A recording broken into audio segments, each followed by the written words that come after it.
Halo, kita belajar lagi bersama Kang Kun. Jangan lupa kalian subscribe, kemudian like, dan klik loncengnya. Yuk kita mulai saja. Materi kali ini adalah materi tentang daya atau power.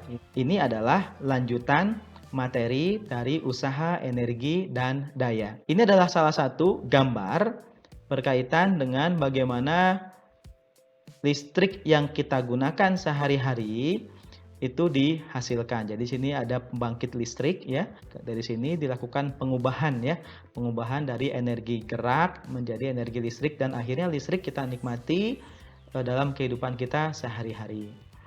Apa itu daya, power atau kekuatan? Nah, kita misalkan saja seperti ini ya.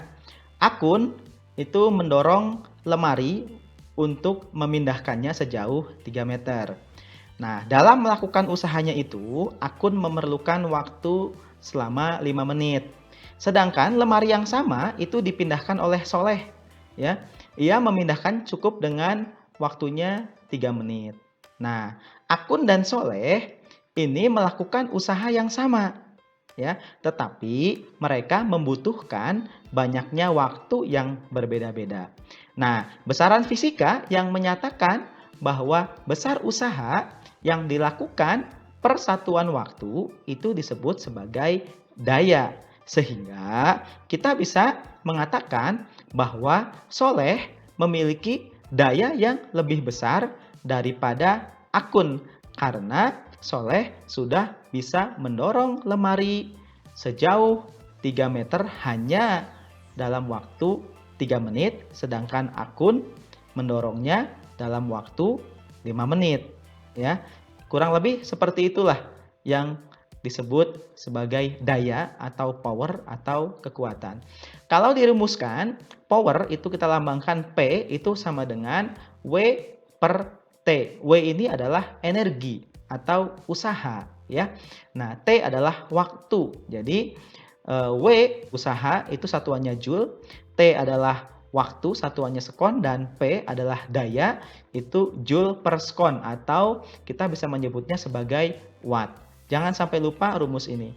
Kemudian ada yang namanya efisiensi. Efisiensi ini adalah perbandingan antara energi yang bermanfaat atau energi keluaran dengan energi yang diterima. Jadi perbandingan antara energi yang keluar dengan energi yang masuk. Lambangnya adalah seperti ini efisiensi. Nah, ini rumusnya tinggal energi keluaran dibagi energi masukan kemudian dikali dengan 100%. Kemampuan atau kekuatan mesin itu biasanya dinyatakan dalam satuan horsepower ya, horsepower. Nah, atau kita singkat HP ya. Nah, ini 1 HP ini adalah 746 watt atau 0,746 kilowatt. Nah, 1 kilowatt hours ya atau 1 kWh itu sama dengan 1 kilowatt ya dikali 1 jam. Nah, jadi di sini 3,6 kali 10 pangkat 6 joule. Nah, ini salah satu konversi satuan yang harus kita ingat. Nah, kita lanjut ke contoh soal. Contoh soal yang pertama adalah seorang petugas PLN yang masanya 50 kg menaiki tangga sebuah tower yang tingginya 30 meter dalam waktu 2 menit. Jika G sama dengan 10 meter per sekon kuadrat, maka berapakah daya yang dikeluarkan petugas PLN tersebut? Nah, jawab diketahui M sama dengan 50 kg, H adalah 30 meter, T sama dengan 2 menit, dan G 10 meter per sekon kuadrat. Nah, kita tuliskan dulu rumusnya, P sama dengan W per T. Nah, karena dia menaiki tangga, kalau menaiki tangga berarti dari bawah ke atas. Berarti perubahan posisinya itu berdasarkan ada yang namanya ketinggian. Kalau ketinggian atau posisi atau kedudukan itu adalah energi potensial. Jadi usahanya sama dengan energi potensial. Jadi MGH. Nah, dibagi T. Jadi rumusnya adalah P sama dengan MGH dibagi T. Nah, tinggal masukkan saja M-nya 50, G-nya 10, H-nya 30, dibagi T. T-nya adalah 2 menit dikali 60, karena satuannya harus sekon.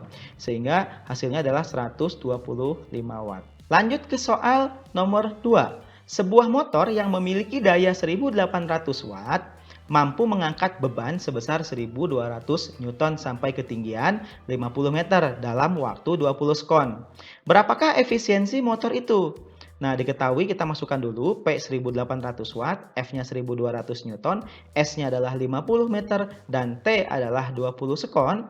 Maka efisiensinya adalah energi keluaran dibagi energi masukan dikali 100%. Mana yang disebut sebagai energi keluaran? Perhatikan di sini. Energi keluaran adalah energi yang dihasilkan. Di sini ada berapa dayanya dikali dengan waktunya, ya. Dayanya dikali dengan waktu. Jadi 1800 digunakan selama 20 sekon, ya, seperti itu. Nah, jadi ini energi keluarannya. Nah, energi yang masuk itu adalah gaya yang diberikan, ya. Gaya yang diberikan sejauh perpindahannya. Nah, perpindahannya itu adalah sejauh ketinggian 50 meter. Nah, jadi dimasukkan saja efisiensi sama dengan P kali T dibagi F kali S, ya, dikali 100%. Jadi tinggal 1800 dikali 20 dibagi 1200 dikali 50 meter dikali 100%. Nah, hasilnya adalah 60%. Selanjutnya kita ke contoh soal yang ketiga. Perhatikan, sebuah motor penggerak pesawat dengan daya 2,5 megawatt mampu memberikan gaya dorong maksimum pada pesawat sebesar 20.000 Newton. Nah, tentukan kecepatan maksimum pesawat tersebut. Nah, kita tuliskan dulu, diketahui P daya adalah 2,5 megawatt atau 2,5 kali 10 pangkat 6 watt. Kemudian F adalah 20.000 Newton. Ditanyakan V-nya berapa. Nah, dijawab, kita tuliskan dulu rumusnya ini, ya. Nah, rumus ini dapat dari mana? Kita perhatikan penjelasan ini.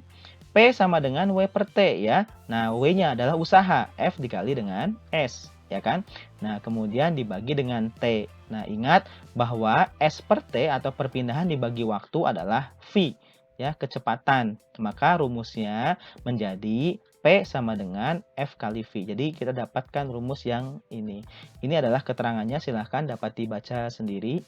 Nah, dari rumus ini kita juga harus merubahnya menjadi rumus V, ya. Jadi V sama dengan P dibagi F. P-nya adalah 2.500.000 watt, ya, dibagi dengan 20.000 Newton. Jadi hasilnya adalah 125 meter per sekon. Nah, itu saja mungkin untuk sesi kali ini. Ya, mudah-mudahan bermanfaat. Silahkan kalau kalian suka di like, silahkan komen di bawah kalau ada pertanyaan-pertanyaan. Jangan lupa yang belum subscribe, subscribe dulu, ya. Terus kalau ingin berlangganan terus, klik saja loncengnya. Terima kasih.